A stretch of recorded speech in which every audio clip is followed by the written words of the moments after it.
નસવાડીમાં પશુપતિનાથ મહાદેવ મંદિર સામે વર્ષોથી બંધ હેડપંપ યુવાનોના પ્રયત્નોથી ફરી શરૂ। નસવાડી ખાતે આવેલા પશુપતિનાથ મહાદેવ મંદિર સામે વર્ષોથી બંધ હાલતમાં પડેલો હેડપંપ સ્થાનિક જાગૃત યુવાનોના પ્રયાસોથી ફરી કાર્યરત બન્યો છે। આવનારી મહાશિવરાત્રિને ધ્યાનમાં રાખીને ગામના યુવાનોએ સામૂહિક પહેલ કરી આ કામગીરી પૂર્ણ કરી છે।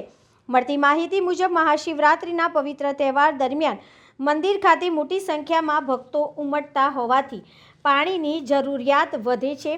આ બાબતને ધ્યાનમાં રાખીને અલ્કેશ તડવી, ચિરાગ ગુપ્તા, અતુલ શર્મા સહિત ગામના આગેવાનો અને યુવાનો એકત્રિત થયા અને વર્ષોથી બંધ પડેલા હેડપંપને ફરી શરૂ કરાયો। સ્થાનિકોમાં આ કામગીરીને લઈને આનંદ અને પ્રશંસાનો માહોલ જોવા મળ્યો હતો। ગ્રામજનોએ જણાવ્યું કે હેડપંપ શરૂ થતાં મહાશિવરાત્રિના દિવસે ભક્તોને પીવાના પાણીની સુવિધા ઉપલબ્ધ રહેશે। ગામના આગેવાનોનું માનવું છે કે આવી સામાજિક કામગીરીમાં યુવાનોની સક્રિય ભાગીદારી ગામના વિકાસ માટે સકારાત્મક સંદેશ સાબિત થાય છે।